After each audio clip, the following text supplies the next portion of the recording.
Welcome in, everybody, to Friday Night Rush Hour presented by DegaPros. Once again, it's been a while since we broadcasted this on the PGR eSports network, but we are back for what I believe is to be the final regular season race before the championship.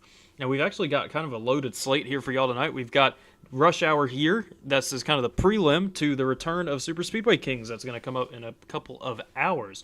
But before we start talking about anything else with this race, let's go ahead and bring up the grid for tonight's event. We got Wyatt Gray sitting on the pole. Not a surprise there, one of the best qualifiers in the field. He will be starting from the first position here tonight. Kenneth McCullough in second. Nash Brambilla for Team PGR in third. Sean Corbett in fourth. Steve Sizemore will be fifth. Brian Hennings in sixth. Matthew Baker will be starting in 7th for NBG, Dylan Jones in 8th, Vicente Guerrero for Nightmare Esports in 9th, and Asher Little will be in 10th. Chase Mastretta starting directly behind his teammate Vicente Guerrero in 11th place. Garrett Caswell will be 12th. 13th place tonight will be James Waring for Blind Squirrel Racing, Sterling Theis in 14th, Derek Raleigh in 15th, Ryan Schreckengoss 16th, Michael Wingo will be 17th, Logan York for PBG in 18th, Nathan Harper for NBG in 19th, and John Ward will be 20th. Daniel Eberhardt III will be 21st, Joshua McCullough 22nd, Josh Jambroni 23rd, William Scott Jr. in 24th. 25th tonight will be the captain for Blind Squirrel Racing, Ambrose Knable in 25th, and Mark Von Dell rounds out the field in the 26th position here tonight. Well, joining me again in the booth for a Friday Night Rush Hour Series race is Ethan Eckert. Happy to have him up here once again with us so we can go through this 50-lap race we're about to all enjoy here on PGR Esports. So, Ethan, before we really get this thing kicked off, what are your thoughts before we go into this? My thoughts is it's going to be a great race. This Friday Night Rush Hour Series has always been good, and it's a pretty stacked field for what we're used to seeing in here. So we're going to see a lot of good people up at the front and a lot of great racing. Yeah, that's definitely the expectation going into this one with the Truck Series 2 here tonight. Let's go ahead and pull up your race info. It's going to be a 50-lap race, as I mentioned, and the trucks, once again, haven't seen the trucks for a little bit in this series, but they are back. 50-lap race, 40% fuel in the tanks, unlimited tires, no fast repairs, fixed setups, and as always, 3 attempts at a green-white checkered finish. Before we get it kicked off for sure, I will want to clarify a couple of things here. It has been a while since I have personally done a broadcast, so forgive me if there are any mistakes on this one tonight. And also, I've been feeling pretty under the weather all day today, so if I don't sound as happy and cheery as normal, I do apologize for that, but hopefully we're going to get through this one and have a good time and enjoy this event, one that it's going to have championship implications here going into next Friday's race, the championship. And there's 12 drivers that make it, and the points are kind of all over the place right now. It's a little difficult to keep up with, but before that starts, we have a 50-lap race to get through, and hopefully it'll be a very good one. It's definitely going to be, it has that look. The trucks have been a little bit unique, kind of hit or miss when it comes to the racing quality with them. Sometimes they have the tendency to kind of parking lot, like no lane can really go anywhere, the bottom, the middle, the third lane. And sometimes they provide some of the best racing we've ever seen, some four-wide racing and just some crazy runs, crazy pushes, and I really don't know what we're going to expect here, but the pace car is going to roll off this time for Wyatt Gray and Kenneth McCullough, the front row, Nash Brambilla and Sean Corbett. Behind them, their task is to push Wyatt and Kenneth, respectively, as hard as they can possibly do so to get their line advanced on this first lap. They're rolling into the restart zone. Flagman has the green flag in his hand, and we are racing here at Talladega.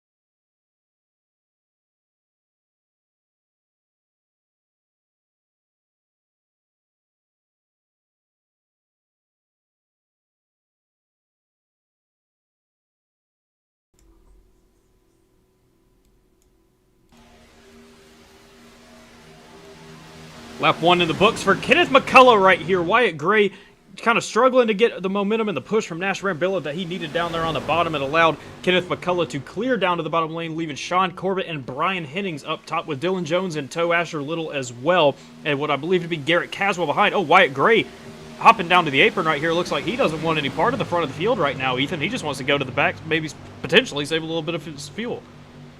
He's either doing that or he's going back to help out his teammate Nathan. Oh, they're right. Oh, wow. Big crash right here. Schreckengost there in the back. Wow. Ryan Schreckengost, an engine expired, we heard right there. I believe it was on the 25 of Schreckengost. Another big hit down onto the inside wall.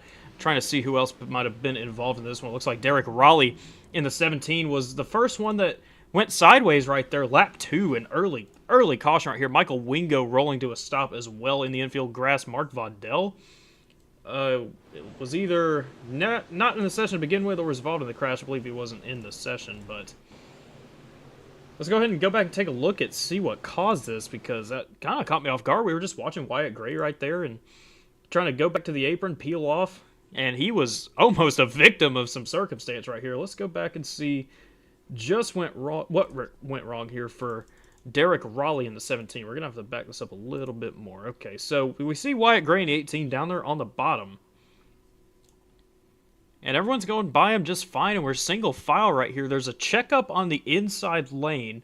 You see Chase Mastretti, you saw the play. Oh, wow. Okay, so Wyatt Gray kind of clipping the left rear of Derek Raleigh right there. Obviously nothing intentional, but maybe just him trying to get back up on the racetrack and Raleigh maybe not trying to give it to him or realize that he's down there, but a big hit for Derek Raleigh in the 17 in the outside wall. Michael Wingo, another massive hit as well to the outside. And Ryan Schreckengost, nowhere to go. John Ward in the 92, Josh Jambroni in the 49.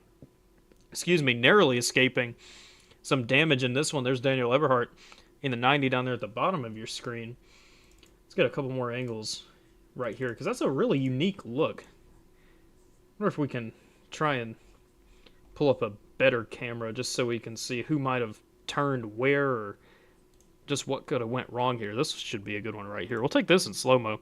I mean, yeah, Wyatt Gray just kind of comes up, what it looks like to me here, Ethan. He kind of comes up into the 17, Derek Raleigh, and spins him out. And maybe I'm just looking at that wrong, but that's certainly what it appears to be. No, you're not looking at that wrong. I mean, that does not happen with Wyatt very often. He's one of the top guys in this field. I'm shocked by that. There's no, there's not even any net code there. That looks bad on Wyatt's part. That does not happen very often, and I'm speechless about it, honestly. That's not something you'd expect out of him. Yeah, that is true. And if I'm Derek Raleigh, I'm not happy right now. Yeah. His race is pretty much over, so they're probably gonna have to figure that out or something. Yeah, that's definitely a unique look. Alluding to what Ethan said, Wyatt Gray is one of the highest quality guys in the field, and to see a mistake like that out of Wyatt is kind of crazy to see. Michael Wingo on board with him right here, absolutely nowhere to go for him in the number 24 machine. Derek Raleigh, Ryan Schreckengost just spinning like tops right in front of him, kind of blocking the racetrack.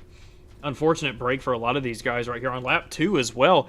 It's just strange, like you said. It's very strange, but it at the end of the day, it still could just be an accident. You know, it's Wyatt's trying to get back up. He knows he can't really stay on the apron, or he's going to lose all his momentum.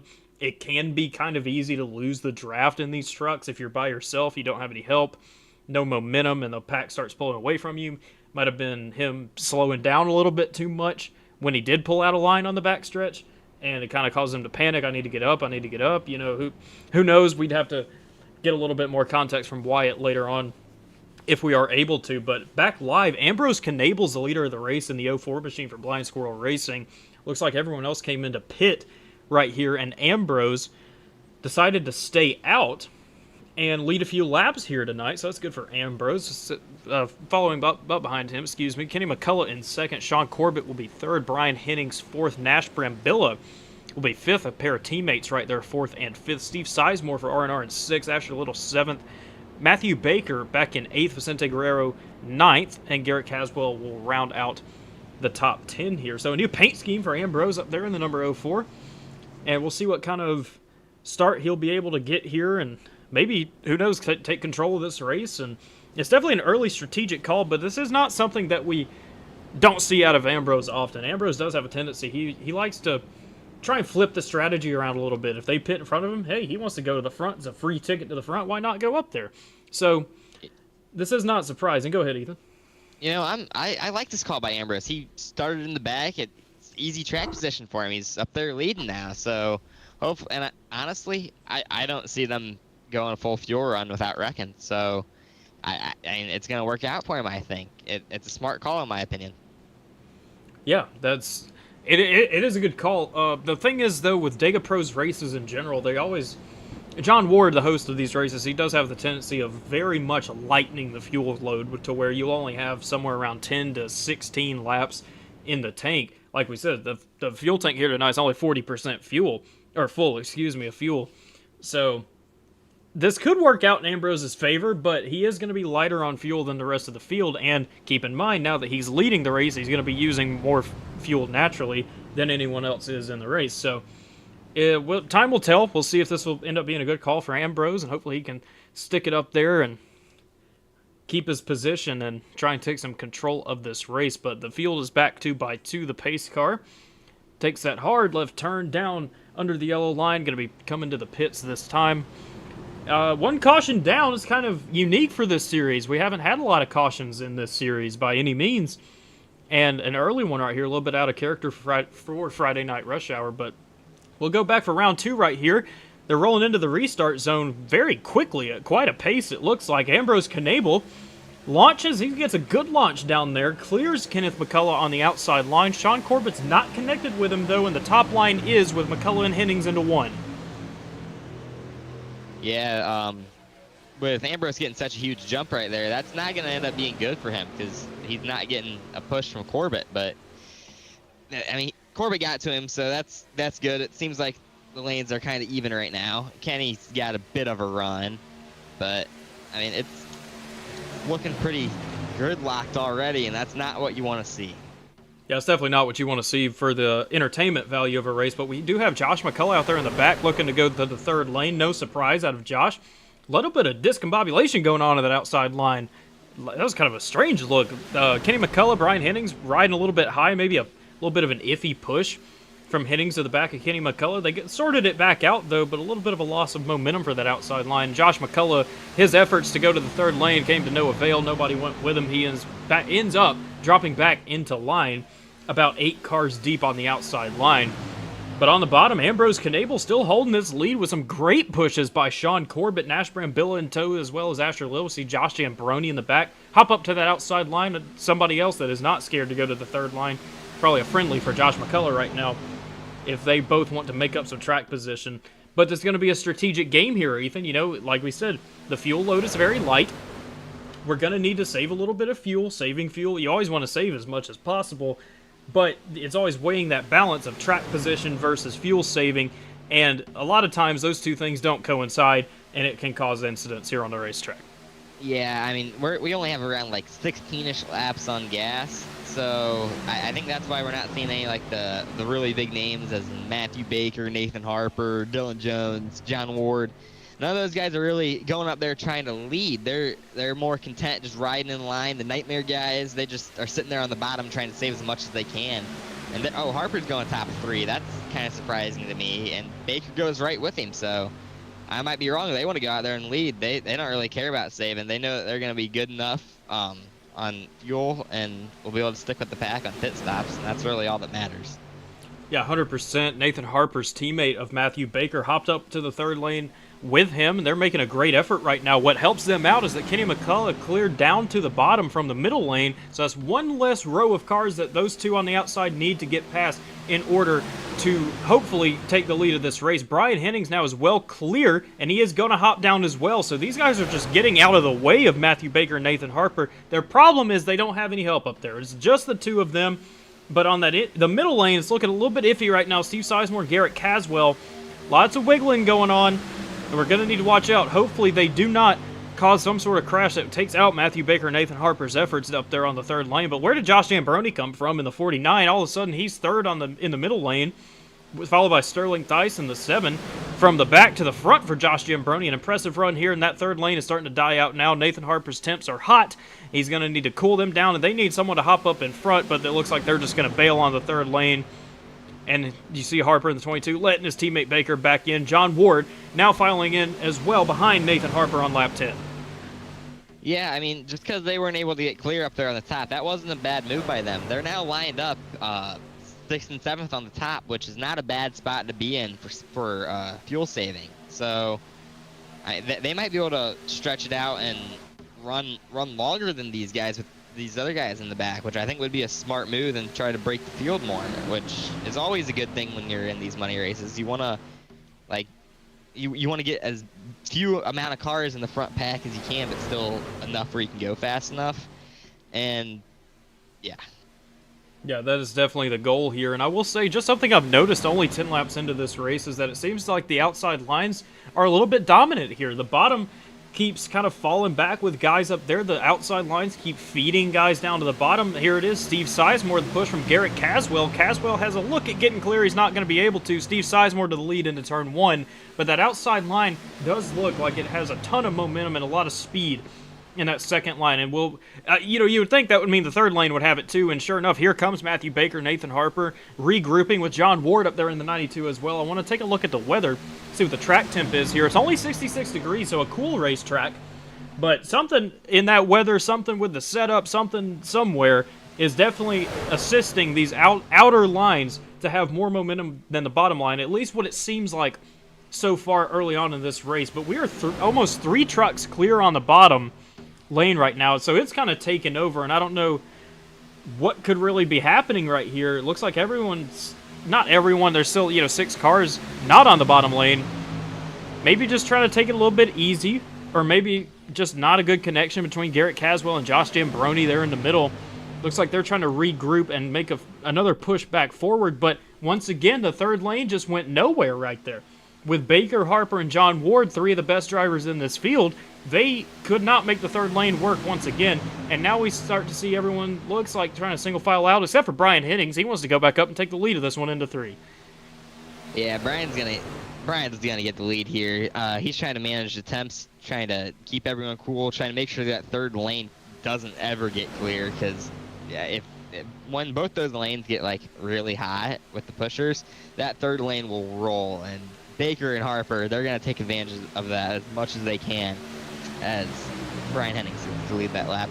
But yeah, like I said, I mean, the top right now with how cool the track is, these bottom 2 lanes aren't really getting hot very easily, so I don't think that top lane's going to work out very well for anybody tonight. No, it's so far, again, it kind of hit or miss. We had some domination from the middle really the middle lane early in this race, and now it's just kind of evening back out. Then again, there's a ton more energy down there on the bottom right now. Only about 1, 2, 3, 4, 7 cars up there on the outside line that are actually connected. There is someone in the back as well, the Monster Energy truck back there trying to make a run at it also, but right now there's just not much of a advantage really to either line, even though we just saw how dominant the outside were. Matthew Baker and Nathan Harper are again making a push on the third lane going into turn number 1, just the 2 of them. John Ward probably wanted to go with him again, but he just was too far back, didn't have the run. He's trying to build that back up now and most likely end up going back behind Nathan Harper. We'll see what the 92 of Ward does end up doing. Sterling Thies in the 7 is going to ditch the middle and hop up there with John Ward as well. 4 cars in the third lane, only 3 in the middle here into turn number 3. Yeah, Harper and Baker were finally able to get what they want, and that's a little bit of help up there top 3. And that was able to get Baker clear, so he's going to be the one controlling this race from here. And Ambrose, he looks to be pitting, or yeah, he's pitting. I mean, it looks like that strategy call didn't end up working out. He doesn't get to stay with the pack here. He's too short for fuel. But Harper just got back in line behind Ward, and Ward looks to be splitting Caswell 3, or Caswell looked to just pull out a line there. I'm not too sure why, but maybe it's getting close to pit stops for everyone, not just Ambrose. Oh, we're definitely approaching pit stops. Like you said, there's only 16 laps to a tank here, really. for these drivers here tonight. We're on lap 15. Granted, there was an early caution. They were able to save a little, so probably next 2, 3, maybe even 4 laps if they stretch it far enough, we will start seeing pit stops. But like you said, Ambrose Knable banking on another caution to come out quickly, and it just didn't pan out that way for him. An unfortunate break for the 04 of Ambrose Knable. Nobody's coming into pit this time except for Steve Sizemore, Garrett Caswell. Looks like a couple others coming into pit this time.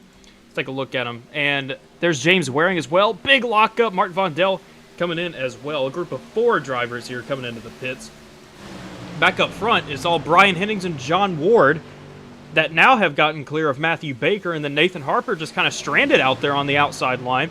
They'd come by to lap Ambrose Knable. Like I said, tough break for him. You got to pit with some more drivers to have the draft with, to keep your speed up, your pace up, and he might barely get a shot here if maybe William Scott back there in the back is able to get up to him and push him back up into the pack. But at the end of the day, he's still going to be a lap down temporarily until the rest of these cars pit right here, which they're getting into that formation. It could happen this time by. Let's see. Here it comes, everybody, to pit this time by. This is the entire field minus Nash Brambilla, it looks like. And they're all coming in. A good stop, no contact, about 6 wide coming in. But overall, a very good pit stop for these guys. See Harper, Ward, McCullough all diving into their boxes. Everyone's still doing a good job. That's nice to see, isn't it, Ethan? Harper missed his box. But other than that, everyone was in clean. So Harper, he didn't miss it too bad. He should be able to stay with them. But that was surprising how clean it was. Ward, I know Hennings is gonna be the first one off pit road with Ward being his pusher. That's a very good combo. Brian has improved so much recently over the past few months. He's gotten significantly better, and him and Ward out there leading with Baker right behind him. That's a really good power 3 up there to lead this and try to break these other guys that pit earlier.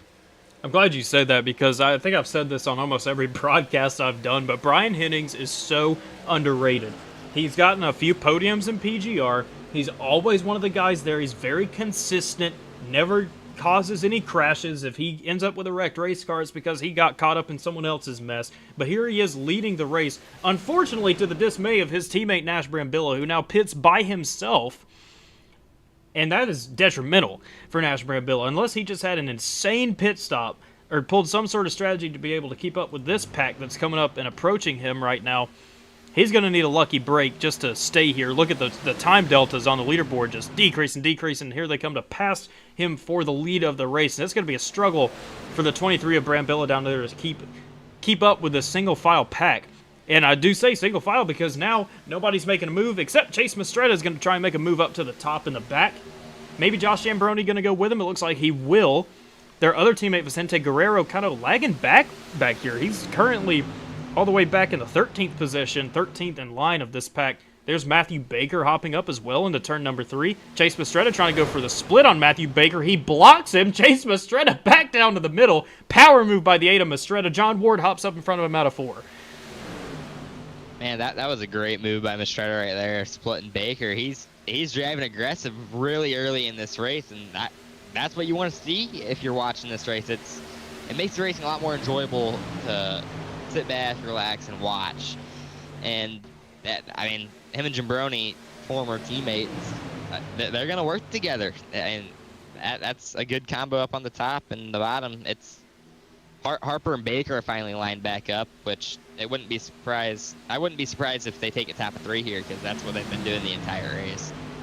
Well, they have been doing that the entire race, but also that pair in front of them just split out Matthew Baker, so he's not going to take kindly to that, obviously. He wants to have his teammate and his help right here, Nathan Harper. As you mentioned, he missed his pit box. John Ward's coming into pit. Or not. Okay, he's actually just dropping down to the apron. I thought there was a pit road penalty for the 92 of John Ward, but he's just going to go sit and lag back. Look at the block by Chase Mistretta on Nathan Harper. Chase Mistretta is driving like a bat out of hell right now. And, contact! Josh Zambroni, Matthew Baker, a little bit of net code. Potentially, that definitely looked like a ton of net code between the 49 and the 5. But luckily, they were able to sort that out, as there's still a push on the top. Brian Hennings, one of them. He didn't like getting shuffled back the way he just did, and he's going to hop up there and assist Nathan Harper and Matthew Baker into turn 3. Yeah, if Baker and Hennings don't find their way down with no one else up there, that's not going to be good for them. So I mean, if I'm Baker, I'm gonna be looking for a way down, and Harper goes back up, which that's gonna help them out a lot. I mean, 3 cars, the bottom isn't very organized.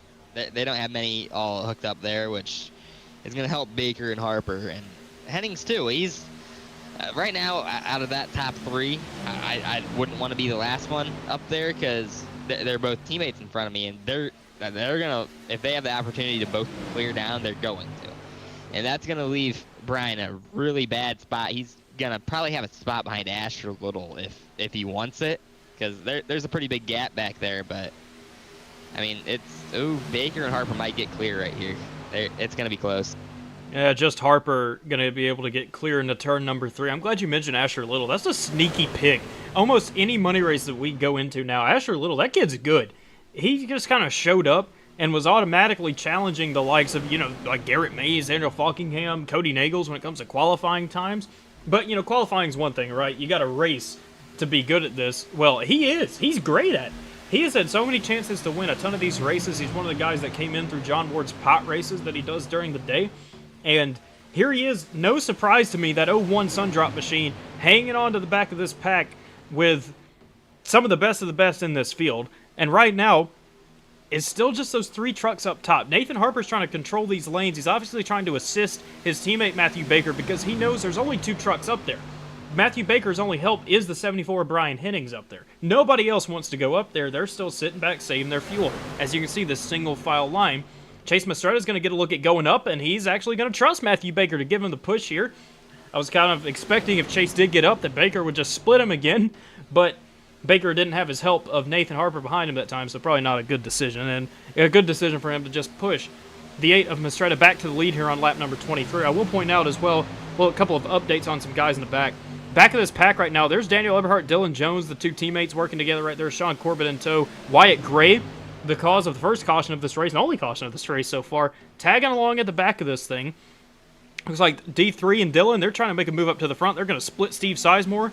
Sean Corbett does not decide to go with them in the back of this field, and they're kind of starting to lose a little bit of that pack. They should be fine, at least they're down there on the bottom. Garrett Caswell still sucking back up to the back of Vicente Guerrero, so no harm, no foul there. But at the back, further behind Wyatt Gray, who's currently in the 16th position, here's Nash Brambilla and Mark Vondell. Unfortunately, Nash having to pit by himself, completely lost the draft. He is 10 seconds behind the field right now.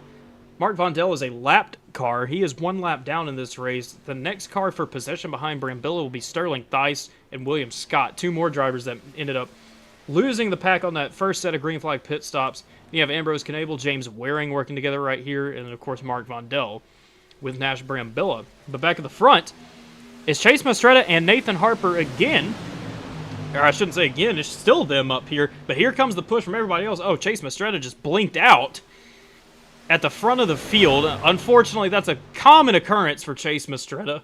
And knowing him, he's not going to be pleased. Oh, look how far back. He blinks back in so late in this field. He's going to be at risk of losing the draft. Yeah, he'll be all right. He's just going to end up all the way at the back of this thing. But now we're racing 3 wide at the front with John Ward leading the 3rd lane with a push from Daniel Eberhardt into turn number 1. It looks like he's going to have a look at the lead right here. Not going to be that much, but now he's going to trust Matthew Baker to try and get him past Nathan Harper heading out of 2. Yeah, Ward and D3 had a huge run right there. This makes me wonder. I think we're getting close to pit stops here again because those guys, they're wanting track position. They're going to the front. They want to be the ones to lead them on pit roads. So that way they don't lose the draft. Which, and what's going on in the bottom? They're not moving very good. And Harper might be checking up or something to try to get Baker down, which, I mean, I wouldn't be surprised. That's a smart move right there. But yeah, I think we're getting close to pit stops, so yeah. Yeah, again, only 16 laps. We pit around lap 17, so in theory that would take you to about lap 33, 34 with the amount that is in the fuel tanks. Matthew Baker's hopping back up in front of Brian Hennings, a pair that's worked really well together so far in this race to try and get around John Ward in the 92. Wyatt Gray, who we were just talking about, was in the back after his I assume his penalty, the EOL I assume was given out by Logan York, who is tonight's race control to Wyatt Gray. Had to go all the way to the back for that lap 2 incident. Now he's back up at the front, the top 5 of this thing. Lead pusher to Brian Hennings into turn number 3. Daniel Eberhardt and Dylan Jones, 3rd and 4th on the outside line. The only 4 cars out there is Hennings, Gray, Eberhardt, and Jones. And they look like they might have tried to come in a pit right there, but they're going to keep going, keep it going. Don't pit yet. Not a smart move, obviously. You still got a little bit to go in the tank.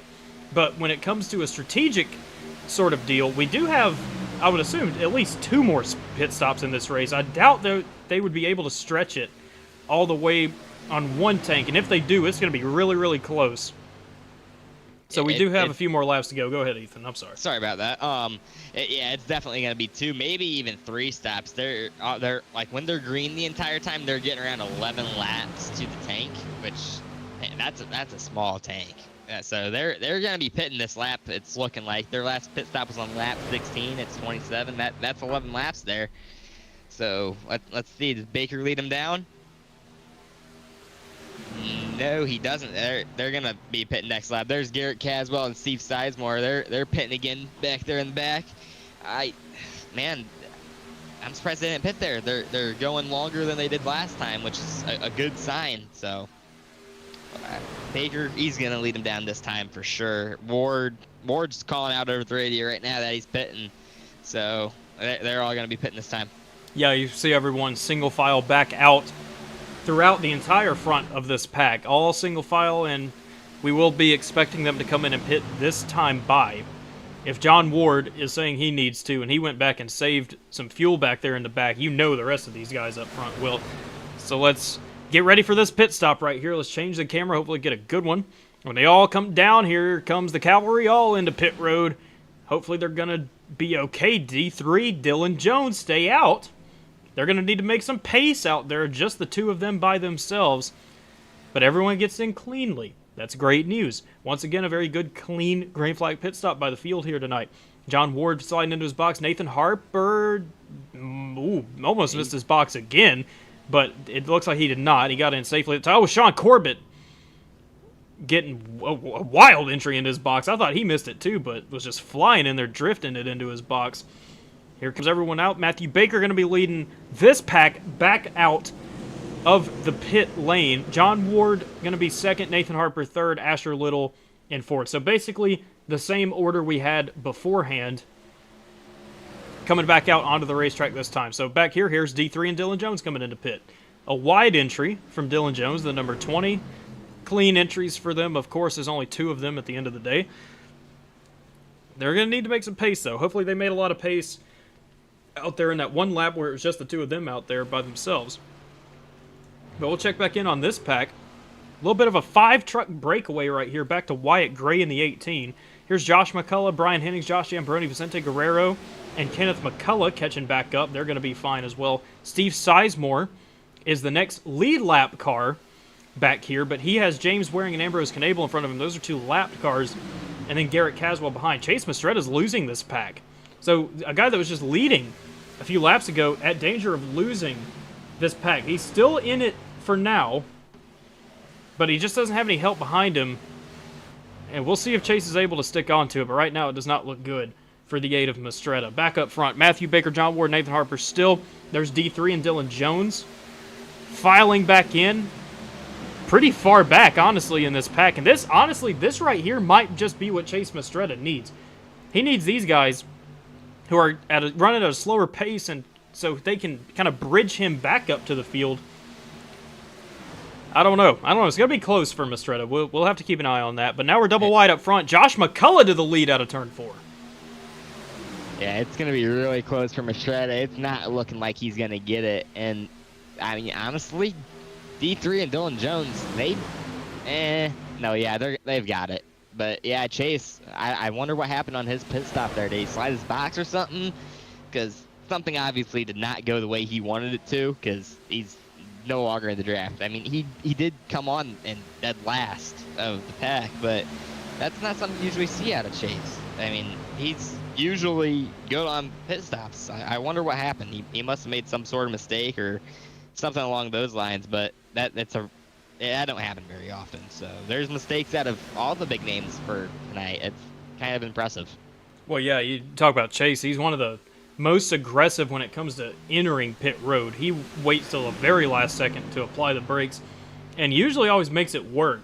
And in fact, as his teammate, I've kind of been in awe of how he does that sometimes, because I find myself being too conservative coming in to try and pit a lot of the times, but he will just hammer down and make sure he goes in with as much speed as possible. Unfortunately, something went wrong for him there, and obviously here he is by himself. He has lost this pack. So he's going to need the help of a yellow flag to come out. Brian Hennings, Matthew Baker again leading the race. A push from James Waring and Ambrose Knable up on the third lane. Steve Sizemore in the gate along with them. That is not for position. Currently, James Waring is ahead of Matthew Baker. He's trying to clear down in front of Brian Hennings, and he's going to be able to. Great push from Ambrose Knable on the outside. Oh, he's going to spin. There goes James Waring, almost up and over. And the field, Asher Little trying to save it in the back. And they're still trying to save it. They do a good job of that.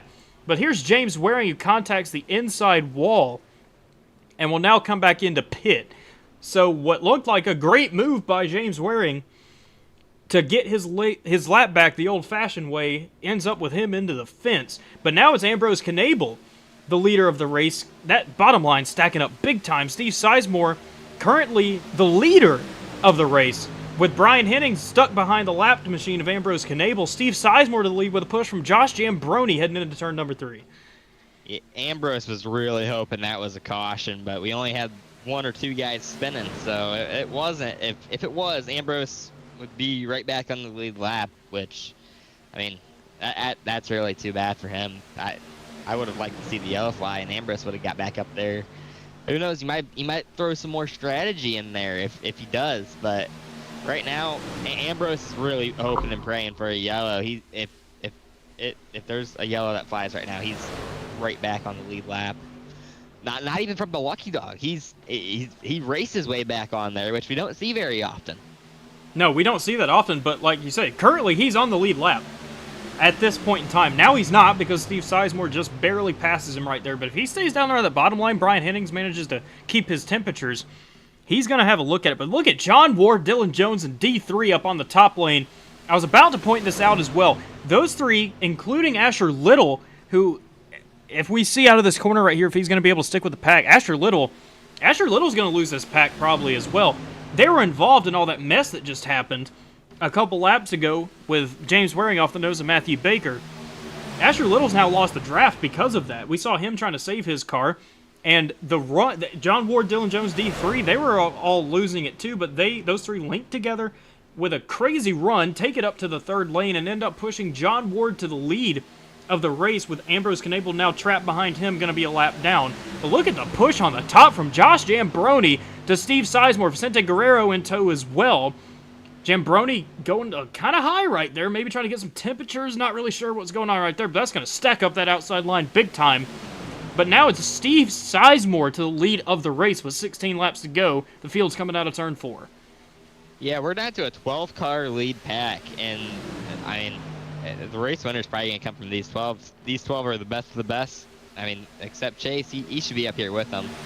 But, I mean, he messed up on his pits. That's pretty much his own fault. But, I mean, I don't think we're going to get another yellow this race. Oh, as I say that, they're getting a little squirrely there with Brian Hennings, Ambrose. But, yeah, I mean, we've got a 12-car breakaway from everyone. I don't think there's going to be another yellow.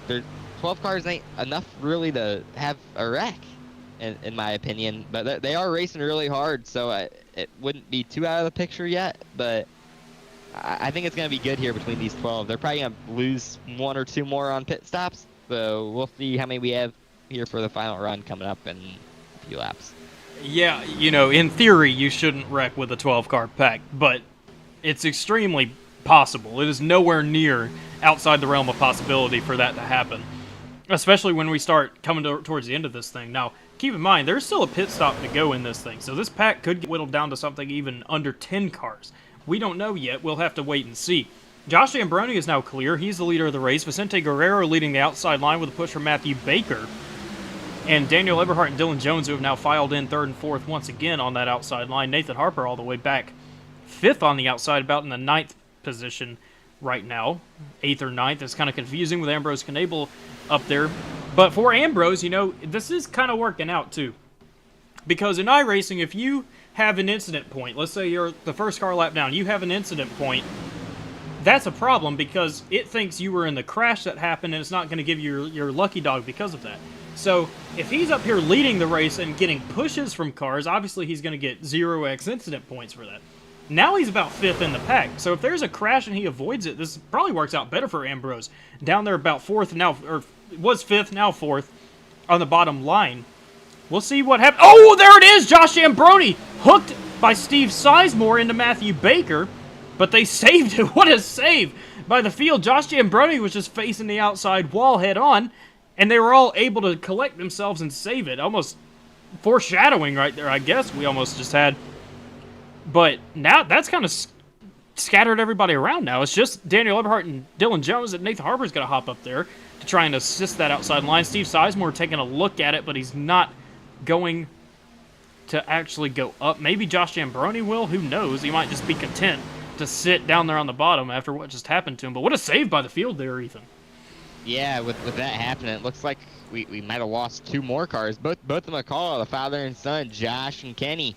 Kenny's going back there to try to pick up Josh. He would have been fine, but I mean, I don't think that was the right move. Where Kenny, he just took himself completely out of the draft. They only have 3 cars. They're not gonna be able to keep up. Yeah, that is true. They are what looks like about 1.3 seconds off the pack. They are well off the pack now. They have lost this draft. So unless Josh McCullough pulls some insane pushes to catch them back up to the field, they're going to need a yellow flag to come out too. We just saw Steve Sizemore coming in for a pit stop. There's Ambrose Knabel as well. Unfortunately, that strategy, once again, not working out for the 04 of Ambrose Knabel. Just everything against him so far tonight. There's Steve Sizemore, the lead lap car, pitting what will end up being by himself. Ambrose was too far back. They're not going to be connected when they exit the pits here. So Steve Sizemore might be out of this pack as well. The lead pack is now off of turn number 2. You see Kenny McCullough and Josh McCullough in the back trying their best to catch up. But at this point, it's probably all for naught because they need a yellow flag to come out or some sort of something to happen right here on this pit stop. Matthew Baker clipping the apron down there on the bottom. Not sure what's going on there. Josh Ambroni all the way in his bumper. Baker has damage, and here they come. John Ward, Josh Ambroni, Matthew Baker, Vicente Guerrero, Brian Hennings, Kenneth McCullough, and Josh McCullough hits the wall trying to enter the pits, but somehow gets it woed down what appears to be pit road speed. So I guess it all worked out for Josh, albeit he now has damage. As you can clearly see it on Matthew Baker's left front. If we can go up to him real quick. Look at all that. His wheel is kind of exposed right there. I didn't see any damage on the 49 of Jambroni, though. I will say that. So, looks like Baker getting the tough end of that stick right there. But here comes everybody off the field. A drag race between John Ward and Baker off of the pits. Ward going to end up with the lead of this little pack, followed by Baker, Guerrero, Hennings, Kenneth McCullough all the way back here, Josh McCullough, and Josh Jambroni. These 3 need to link up quick if they want to have any shot at catching back up to the leaders.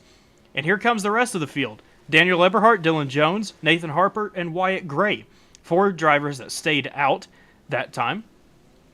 I'm not sure what kind of pace they were able to put down on the backstretch and when everyone else was pitting, but hopefully they get formed back up and continue along in this lead pack, which is now essentially just 4 cars. It's kind of tough to get a look right here. Yeah, it's a 4-car pack now because something happened to Jambroni on his pit stop that has now got him back here with Kenneth McCullough and Josh McCullough. So that does help out the 03 and the 1, but at the end of the day, they still have lost the pack, and bad news for them. But here is everyone else that just came in and pit. Dylan Jones, D3, doing a good job, linked up almost immediately out of the pits. Excuse me, Nathan Harper has kind of lost it back here. So is Wyatt Gray. And then here comes the rest of this, what is now a 4-car pack, easily going around Gray and Harper. But what a pit stop by Dylan Jones and Daniel Eberhardt. Look how far out they still have the lead of this thing. They're not going to be able to hold it with that run from, look at that run out back from Warden, Baker, Guerrero, and Hennings. Easily going to get by the 20 and the 90 on the bottom, but that was a fantastic job by Dylan Jones and Daniel Eberhardt right there in the pit lane. We're coming to 8 laps to go right here. John Ward, the leader of the race. Oh, Matthew Baker, a little bit indecisive. He gets hung out, but here comes Dylan Jones and D3 to his rescue in turn number 1. you want to talk about an amazing job on pit lane. Kenny McCullough and Josh, they caught him back up. I'm so surprised by that. They were able to catch back up. It's going to be a 11 car pack now for the end of here. I cannot believe Josh and Kenny did that. That was really impressive in my opinion. That's hard to do. Not many people can do that. That was very good on their end. Oh, yeah, now with the run they have, they're going to go up to the third lane. Jambroni, too, gets kind of bailed out with whatever happened on his pit stop, linking up with the combo of, contact! Dylan Jones and Kenny McCullough trying to save it, he's not going to. Dylan Jones, hard hit into the outside wall. Kenneth McCullough as well. Looks like everyone else is going to be able to get away okay. But Dylan Jones, what a tough break for Dylan Jones. Having to tow his car, the engine has expired on his machine, and he will be out of contention for tonight's event. Only our second caution coming with 7 laps to go in the race. What a tough break for Kenny. Like you say, he just got all that work done, catching the field back up, takes it up to the third lane, and then disaster strikes. Well, let's take a look at it. See what went wrong here for Kenny McCullough. I'll be honest, at first glance, I could not tell you what just happened because it happened pretty quickly. But let's go back and see. So here they are on the bottom. Ooh, okay, so this kind of starts up front. So this is Matthew Baker in the 5. Oh, sorry, hold on. Let me back this up and slow this down a little bit. So this is not good pushes. Maybe a little bit of netcode involved as well, it looked like. Yeah, maybe not at the same time. I'm not sure. Something got the 5 and the 20 offset right here. Look at that. Baker getting shoved kind of up the racetrack. Dylan Jones now completely set to the left offset. Hooks Matthew Baker down the track. Baker, in his efforts to save it, hits Dylan Jones back up into Kenneth McCullough on the third lane. And Kenny, it looks like, has it saved. Gets a little bit of a push from Josh in the 1 machine. Still saving it. Still trying to save it. And it just turns out to be too much for him. Across the nose of his son, Josh, and then Dylan Jones just getting turned. Obviously, nothing Josh could do. He just got kind of hit back down the racetrack into Dylan Jones, but a big hit for the 20 machine of Jones right there in the exit of the tri-oval. And that's about as unlucky as it gets right there. But, again, something caused this. I thought it was netcode at first, but it's pretty difficult to see, and honestly, now I don't think it was. I think somehow they just got offset, and maybe the netcode happened after that. Who knows? But there was this middle lane, discombobulation, I guess. There's no other word for it, in the middle, and it just ends up hooking everybody, turns into a stack up, and then there goes Kenny down into the track, and bam, Dylan Jones outside wall. Kenneth McCullough as well, tagging that outside wall a little bit, but he's able to continue in the race, which is good news for him, albeit with a quite damaged race car. So let's take this back a little bit. I want to go on board with Dylan Jones, and I want to go back pretty far. I want to see just what kind of went wrong here. So let's see. This is out of turn 4. He's pushing Baker, and oh yeah, that's just, I hate saying the word netcode, but it just kind of appeared to be that. And it looks like he has it clear, and then all of a sudden, a right hook directly head on into the outside wall. So, I'm not sure. Ethan, what are your thoughts on this one, what we just saw? Yeah, I mean, I think you said it pretty well. I mean, it looks like netcode to me because they were pretty much square, and Baker just, like, gets shot up the track. That, I mean, it happens with netcode, but that's not what should have happened there. But honestly, my thoughts, I think Chase, Nash, a lot of the guys are really happy about this yellow. They're right back in here, and it's going to be a good race to the end. I mean, who do you think's going to win? There's 5 laps to go. Who's your pick to win? That's a really good question. I'll tell you who is really tough to count out in these things is Wyatt Gray, who has dealt with adversity since lap number 2 and now finds himself in the 5th position. I would not be at all surprised to see him win this race, but then you have the consistency of someone like Vicente Guerrero starting in 2nd. Someone who has a very deep understanding of how to race with these trucks and through his league racing and everything at OP and things of that nature. But I really don't know. If I have to go with somebody, you know what? I'm gonna take this pick, Ethan. I'm gonna go with Brian Hennings.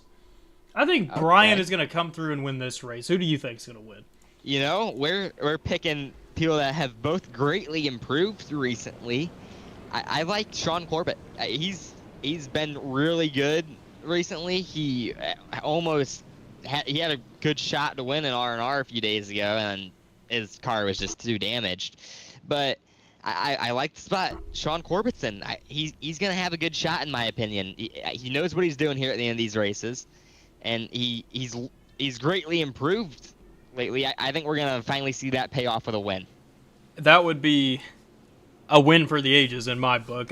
You'd be hard pressed to find somebody that is not a fan of Sean Corbett in this community. And if he was able to break through and win this race, that would be a really cool thing to see. But we're going to find out here. We're going to restart the race with 4 laps to go. Only 2 cautions in this race. Once again, a very clean race, just like this whole series has been. It's been very refreshing, honestly, with how clean this racing and so far this entire season has been in the Friday Night Rush Hour series by DegaPros. It's not a wreck fest, which unfortunately we can kind of be tend to seeing sometimes when in money racing, especially as of the past couple months. But here we are, and John Ward doing a good job hosting these races and putting his foot down, saying, "Hey, we're not gonna have these wreck fests. We're gonna race clean. We're gonna race hard." And I might be eating my words here, Ethan. We're coming 4 laps to go, and they're gonna race hard. Who knows if they're gonna race clean? But we're gonna find out. With 4 laps to go in the race. The pace car is off. John Ward, Vicente Guerrero, the leader of the race. Brian Hennings, Nathan Harper in tow. Josh Ambroni recovers up to 5th position. Wyatt Gray up in 6th. Here we go into the restart zone this time. John Ward on the bottom, waiting a little bit later into the box to go. Green flag is back into the air. No connections from either lane. Nathan Harper's going to get to the back of Vicente Guerrero first. Actually, way sooner than Brian Hennings is able to get up to John Ward. Vicente Guerrero is already clear into turn number 1. Yeah, that bottom lane did not get going very good. That really helped out Vince. Nathan, he's probably even going to get clear here since that bottom lane's still yet to get fully organized. But, I mean, yeah, this top lane's looking where you want to be, especially how it was early on in the race. It was the faster lane.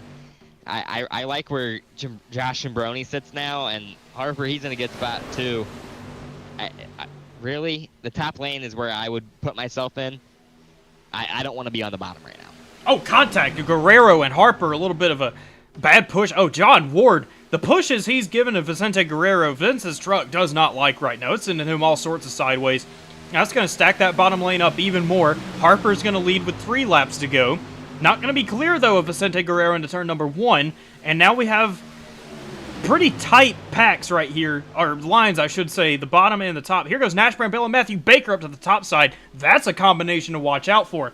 The 23 and the 5, nothing home, though, yet. Asher Little's going to hop up to the second lane as well, all the way in the back. Harper clear into turn number 3. Josh Ambroni leading the outside into 3. Yeah, Nathan's clearing down. He's trying to give Josh Ambroni as much air as he can. He wants to be on that top lane when this white flag's out with Josh Ambroni. Cool. Oh, wow. Heavy contact there. Jambroni almost just got hooked, and that leaves him and Chase Mastretta lined up now in the middle. It's looking, if I'm Vince here, he needs to get up, and that's exactly what he's going to do. Vince just put himself in the spot to win with Jambroni having fresh temps here. Yes, he did, but we are 4 wide in the back. We are 4 wide, and they managed to make it work. There was 2 rows of 4 wide, 8 cars stacked up 2 by 2, 4 wide each way. That was impressive. I didn't mean to cut you off like that, but that was crazy what we just saw with 2 laps to go. Guerrero to the lead, down to the bottom, leaving Jambroni and Mastretta hooked up together. Mastretta's been having issues with his internet so far in this race. Steve Sizemore doesn't want any part of it. He's going to hop up and try to leave the 3rd lane with Wyatt Gray pushing him. That leads Daniel Eberhardt back to the bumper of Chase Mastretta, getting him a little bit loose. Guerrero leading into the trial. White flag is out here at Talladega. 2 cars clear on the bottom. Harper might have a look at hopping up. He's not going to be able to. Jambroni still leading the middle into turn number 1. Yeah, I mean, Jambroni, he's in a good spot here. Vince is going to want to get up there in front of him. He has fresh temps. He can push him all the way to the finish. And that's exactly what he's going to do. And, they weren't square. And they're wrecking. Yep, there goes. Oh, there goes the field. Mastretta, Eberhardt. airborne in the pack. There goes Baker as well, leaving only Guerrero, Jambroni, Harper, and Warden Little as the top 5 of this race.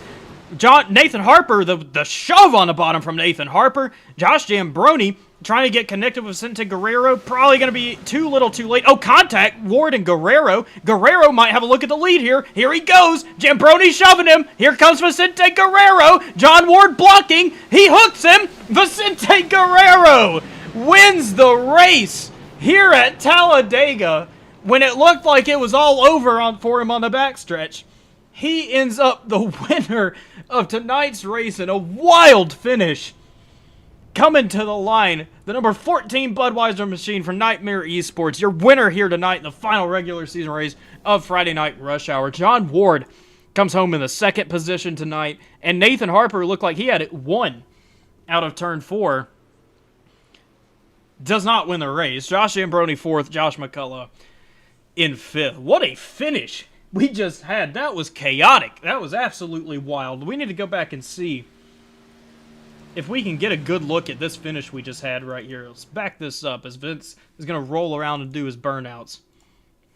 So we can get a better angle of this. So that was a great finish there. Oh yeah, that was awesome. That was great as a viewer standpoint. Oh, 100%. Like, Josh Brody, you could tell he was not lifting on Vicente Guerrero. He said, "You're going to win this race." And he was shoving him and as loose as possible, and somehow manages to push Vince all the way to the win in tonight's race. Let's back this up again. I want to see if we can just get a good angle of how close this finish was, because it was 0.04 of a second the difference. Might not sound that close, but it's definitely, at the end of the day, is a close finish indeed. So there's the move. Loose is Vicente Guerrero coming into the tri-oval and then getting hooked at the line. It can be kind of hard to see. There it is. The winning margin of victory for Vicente Guerrero, getting turned into the wall. There it is. By that much, in the middle of a crash, ends up winning tonight's race at Talladega. Here he is celebrating, doing his burnouts. Congrats to Vicente Guerrero for winning this race with his torn up race truck as well. That right front is not even a fender on it anymore, and then you have the rear bumper all caved in for him as well. But just a wild turn of events. Let's go ahead and go through your final results right here, if we're able to. There he is. He expires the engine in celebration. Vicente Guerrero, your winner of the race here tonight. John Ward, runner-up in 2nd position here tonight. Nathan Harper 3rd, rounds out the podium. Josh Jambroni with a 4th place finish here tonight. Josh McCullough will finish 5th. Nash Brambilla, good comeback for him, up to the 6th position tonight. Mark Vondell in 7th. How about that? A good finish for Marky Mark for McCullough Motorsports. Ambrose Knable gets his lap back and gets a top 10 finish out of it. Another good comeback right there for Ambrose. Kenny McCullough back in 9th. Matthew Baker finishes 10th, 7 seconds behind the pack. Brian Hennings, tough break for him, rounds out outside the top 10 tonight in 11th.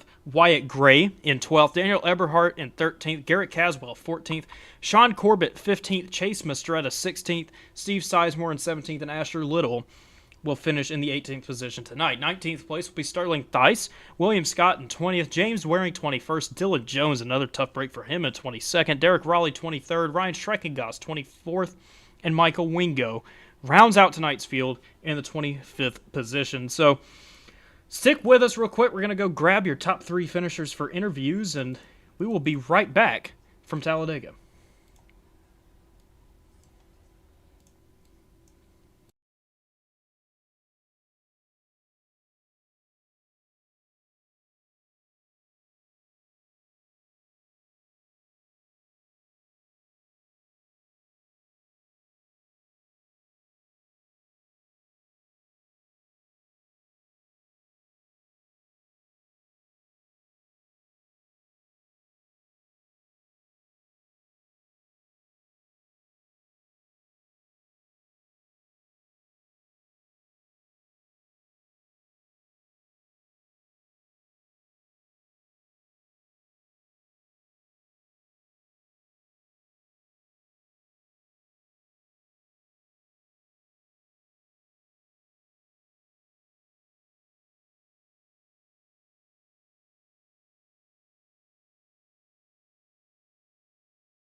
Welcome back to Talladega Superspeedway, where we now have your top 3 finishers of tonight's race. We're going to start tonight's festivities with Nathan Harper, your third place finisher tonight. Ethan Eckert stands by with him. Are you? Hey Nathan, it's the guys up here in the booth. Yeah. Yeah, I got you. Awesome. Well, you always like to say, well, your race is over. Your race was not over. You got P3. Walk us through it. Well, I mean, shoot, that caution that came out, I gained spots, and that's what seemed to put me in position for P3, and it was pretty much stalemated, and I survived the carnage and got P3. Yeah, so I was up here thinking you wanted that top lane here at the end. Is that what you ended up wanting, or were you content with staying on the bottom there? No, I was content to stay on the bottom. Guaranteed help, and I thought we were going to be side by side, but once, they all got scrambled, I was kind of a sitting duck, and I didn't want to risk throwing a block on the tri-oval because I was kind of fighting the truck. I had a little bit of back end damage, and we never took tires, so I was fine with the bottom, but unfortunately that didn't play into my favor. I mean, it didn't really not play into your favor. You still cashed P3. Are you in the playoffs? No, I quit. Oh, quitter. Hey, money's money. Yes, money is money. So P3. Anyone you want to shout out here? Yeah, shout out to Baker and Wyatt. I worked with them tonight, and everyone who showed up. And that's it. Awesome. Well, that was Nathan Harper. He's always a great guy to talk to. P3. Yeah, there we go. Congrats again to Nathan Harper. Thanks for talking to us. We are now going to move on to John Ward, tonight's second place finisher. We'll see if we can grab him real quick. John Ward, Landon and Ethan in the booth. Do you have a copy? Yes, sir. I got a copy. Great timing on that one. Well, what a finish, and honestly, what a race we had here tonight. It was really fascinating. It always is. Every race we've had every Friday night in this series, it's been a thrill to watch with all the strategy and the racing that goes on. Walk us through your race where, you look like you were trying to be conservative a little bit early, kind of drop back, and then work your way back up to the front for the pit stops and everything. At the end of the day, you come home in second. So walk us through your race and what your thoughts are. Yeah. Overall, it was a good race. I don't know if it was the weather or just the new setup or a build, but it seemed like if you push real hard in the turns, you can get the guys loose and squirrely. And that's why I was dropping to the back, playing it safe. I knew we had a few pit stops. The series is set on 40% fuel, and these trucks, man, we had to make a lot of stops because they drink a lot of fuel. But it was calm at the beginning. I knew if we would stay green, it was going to be good. And for most part, everybody did really good stops till the end. When we got racing hard, they had a yellow come out, and Baker got a little damage. The thing was, nobody was changing tires to come out of the pits quick, so everybody's tires were shot, and they were getting pushed around, and it was wild. It was a wild race. It was a little bit of everything in there. In the end, everybody was wrecking there, and I got shoved through the middle, and I got second. I don't know how we even finished the race, but it was a wild one, man. Yeah, it's definitely wild. It's one of the best finishes I think we've seen in a while, just in general, in money racing. It was a thrilling one. It looked like, Vicente Guerrero didn't even have a shot. It looked like you were going to win the race, Harper, and everybody at the end. But just in general, what is your approach in these races? Obviously, you have to pit a lot. There's probably going to be like 3 or 4 pit stops. Is your approach to always kind of sit back, be a little conservative, and just bide your time and wait for that moment to arrive for you, or do you ever kind of change it up? Because I do notice you're a patient driver, but when it comes to this, coming into a championship race, did that change your perspective at all on how you were going to race tonight, or did you just approach it as always? I try to come in with a game plan, and it does change. Varies from staying in the front or working from the back. This particular race, I knew it was for the playoffs, and I knew the main goal was to finish in the top 8 because there was going to be 4 cut. So I know how to play conservative. It depends, in the front, who's leading, who's pushing, and when the pit stops are coming, you want to be on the bottom and stuff. But yeah, you just got to play it, by where you're at in position and where other drivers are as far as your teammates and when the pit stops are coming. Obviously, there was a lot of pit stops involved, but yeah, I do always have a strategy, and sometimes you got to go, and sometimes it's hang out in the back, but sometimes you just feel it out as well. It depends what's going on for the most part, though. Like if we're all in line and everybody's running smooth, then I'll just ride in the back and hang out and wait for the stops. If I'm too far back, I'll try to gain spots, so I'll pit with a little bit with the leader, so I'm not too far back pitting and stuff like that. But yeah, I always have them come with a game plan, and I try to hang out and not be so aggressive, because in the beginning of the races, you're not going to win anything, you know, and it plays out. If the guys are going to be aggressive, they're going to do it at the beginning, and if you stay out of trouble, and that's the main goal. There's no fast repairs in this season and in this series, so if you hang out and wait for all the guys to wreck out, and you get there in position at the end, and it's a good turnout for you. Oh, absolutely. Well, go ahead and give out your thanks and your shout-outs here for your second place finish tonight.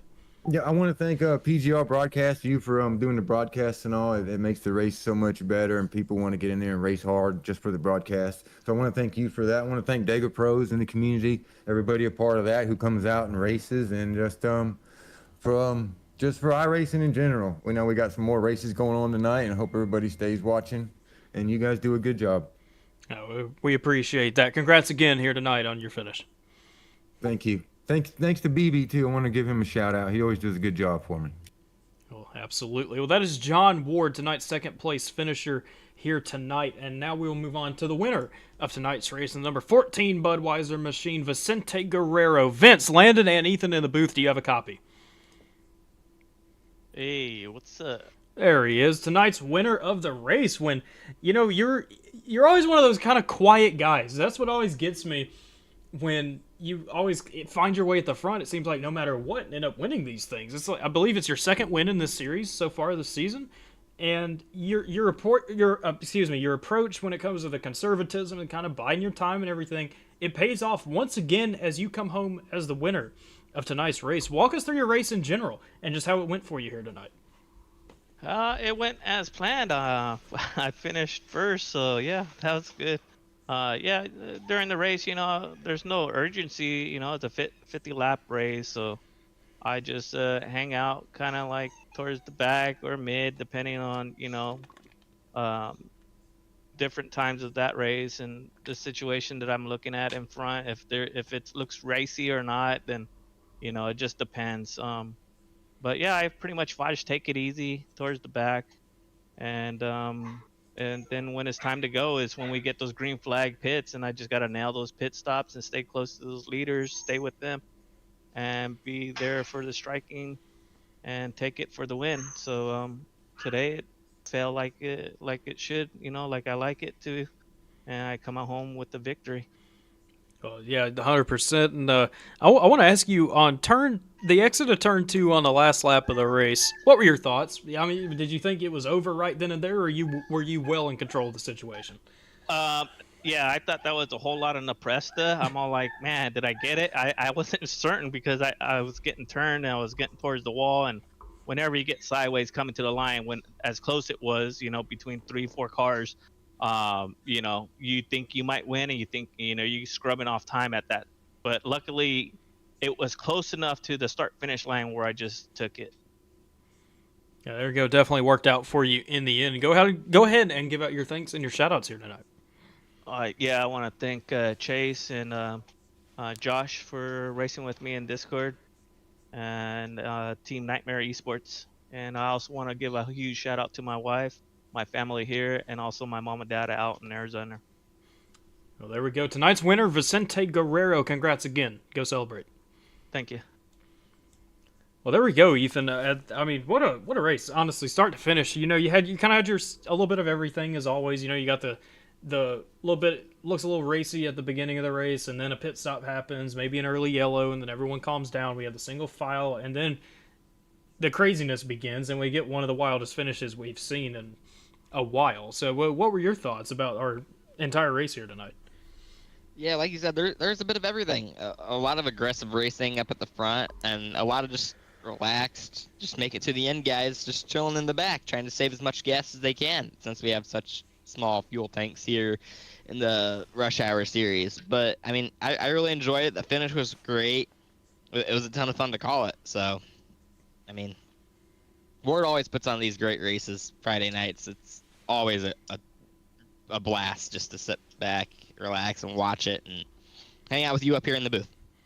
Well, yeah, definitely is. It's Been a fun series broadcast. We look forward to next Friday, what should be next Friday, the next iteration of Friday Night Rush Hour. The next chapter, you should say, the championship race, as far as I'm aware, for the series, and we will determine a champion of the first ever season of Friday Night Rush Hour. Well, for Ethan Eckert, I'm Landon Veleke. Congrats again to Vicente Guerrero for winning tonight's race, and shout out to everyone that came out and raced here tonight. Shout out to everyone in the audience tuning in. We appreciate y'all more than anything. Tune in later tonight. We're going to have Super Speedway Kings, the return of Super Speedway Kings. Jimmy Crow's series coming back to Money Racing in general, and going to be back on PGR eSports. So tune in about, I would say, an hour for that one to begin here tonight. Thanks again for all of y'all tuning in. We hope you all have a very good night.